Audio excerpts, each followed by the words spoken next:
ભારત ચીનની બોર્ડર પર જે છેલ્લા 45 વર્ષમાં નહોતું થયું તે સોમવારે રાત્રે બની ગયું। બંને દેશના જવાનો વચ્ચે થયેલી હિંસક અથડામણમાં ભારતના કમાન્ડિંગ ઓફિસર સહિત 20 સૈનિક શહીદ થયા।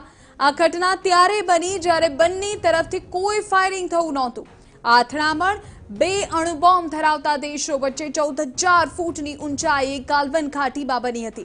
ગાલ્વન ઘાટી એ જ વિસ્તાર છે કે જ્યાં 1962ના યુદ્ધમાં 33 ભારતીયો શહીદ થયા હતા। બોર્ડર પર છેલ્લા 41 દિવસથી તણાવ હતો, તેને ઓછો કરવાના પ્રયત્નો થઈ રહ્યા હતા। 15 જૂનની સાંજે તણાવ વધી ગયો। ભારતીય સેના વાતચીત કરવા ગઈ અને ત્યારે અચાનક ચીનની આર્મીએ હુમલો કર્યો। શહીદોની સંખ્યા હજુ વધી શકે તેવી શક્યતા છે। આ હુમલામાં 16 બિહાર રેજિમેન્ટના કમાન્ડિંગ ઓફિસર કર્નલ સંતોષ બાબુ શહીદ થયા। તે સિવાય હવલદાર પાલાની અને સિપાહી કુંદન ઝાના નામ સામે આવ્યા છે। ન્યૂઝ એજન્સી એએનઆઈ એક રિપોર્ટમાં સૂત્રોના માધ્યમથી કહ્યું છે કે ચીનના પણ 43 જવાન અથડામણમાં માર્યા ગયા છે।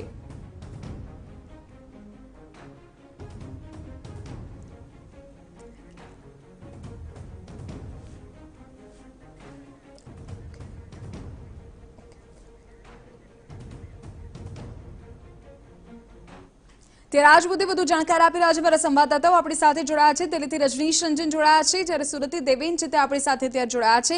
रजनीश, सौથી पहले अपनी पास आवा मांगीश, आखिर अभी क्या कोई हलचल वहां हो रही है, कुछ जानकारी मिल रही है आधिकारिक तौर पर, क्योंकि बातचीत हो गई होगी अभी प्रधानमंत्री के साथ, संरक्षण मंत्री के साथ, कोई और जानकारी खुलकर अभी सामने आ रही है? देखिए, कल देर रात कैबिनेट कमेटी ऑन सिक्योरिटी जो सुरक्षा मामलों की कैबिनेट कमेटी है उसकी बैठक हुई थी। बैठक की अध्यक्षता प्रधानमंत्री ने की। उसमें गृह मंत्री, रक्षा मंत्री, वित्त मंत्री और विदेश मंत्री मौजूद थे। और जो भी डेलिब्रेशन हुए हैं कल परसों आधी रात से लेकर कल पूरे दिन का जो डेवलपमेंट है उसकी पूरी चर्चा हुई। वहाँ पर पूरी उसकी ब्रीफिंग हुई और सरकार इस मामले को लेकर आगे किस तरह से बढ़ रही है, आगे सरकार की नीति क्या होगी, उस पर चर्चा की गई है।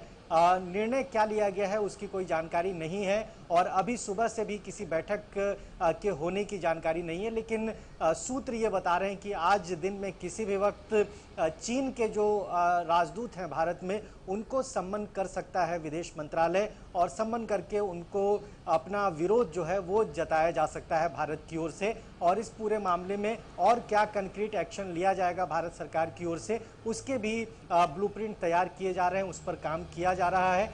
चीन को अंतर्राष्ट्रीय जगत में, अंतर्राष्ट्रीय मंचों पर किस तरीके से एक्सपोज किया जाए उसके लिए बाकायदा तैयारी हो रही है। और 24 जून को जो एक वर्चुअल बैठक होनी है भारत, चीन और रूस के विदेश मंत्रियों की, उसमें भारत बहुत कड़ाई से ये बात रखेगा। और कल रात को ही जब अमेरिका के स्टेट्स डिपार्टमेंट की ओर से जो बयान जारी किया गया, उसके बाद यूनाइटेड नेशन की ओर से जो बयान जारी किया गया, तो कहीं ना कहीं दुनिया का साथ भारत को मिल रहा है।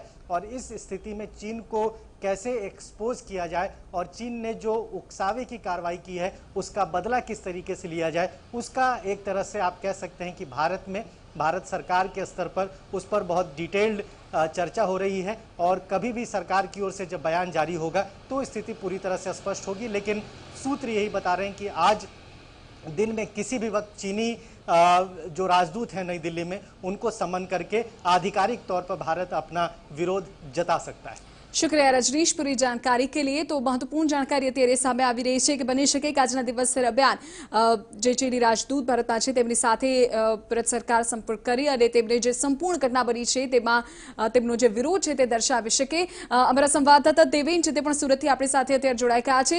દેવેન, કોરોનાને લઈને એક તરફ સમગ્ર વિશ્વમાં ચીનની સામે રોષ જોવા મળી રહ્યો છે અને એમાં પણ જ્યાં સુધી આપણે ભારતની વાત કરી રહ્યા છે, જ્યારથી આ ઘટના બની છે ત્યારથી પણ અલગ અલગ એવી તસવીરો સામે આવી રહી છે। લોકો बात કરી રહ્યા છે કે ચીનની સામે કેટલો તેઓને અત્યારે રોષ છે, જે ઘટના બની છે તેમાં કેટલો રોષ છે।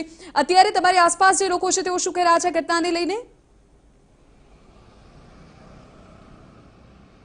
કોરોનાને લઈને જે પ્રકારની સ્થિતિ ઉભવી સમગ્ર વિશ્વની અંદર જ્યારે જે કોરોના વાયરસ છે તેને ચીની વાયરસ તરીકે એક ઓળખ મળી હતી અને તેને લઈને ચીનનું જે માલ સામાન છે તેનો વિરોધ કરવામાં આવે, ચીનની જે જનતા છે તેનો વિરોધ કરવામાં આવે, તેની સરકારનો વિરોધ કરવામાં આવે, આ પ્રકારનું એક જનમાનસ જે છે તે જોવા મળી રહ્યું હતું ને એ તમામ જનમાનસોમાં જે રીતનો રોષ જોવા મળી રહ્યો હતો. પરંતુ અત્યારે છેલ્લા લગભગ 3 મહિનાથી જે પ્રકારે ચીને લદ્દાખ ઉપર જે નજર રાખી છે અને ત્યાં જે પ્રકારના તણાવપૂર્ણ જે સ્થિતિ ઉભી થઈ રહી છે તેને લઈને પણ લોકોમાં રસ છે. અને અત્યારે જયારે આપણા જવાનો શહીદ થઈ રહ્યા છે ત્યારે સ્વાભાવિક રીતે લોકોમાં ખૂબ જ રોષ જોવા મળી રહ્યો છે. આપણે લોકો સાથે વાત કરીએ, જે પ્રકારની અત્યારે સ્થિતિ ઉભી થઈ છે, શું કહેશો લદ્દાખમાં?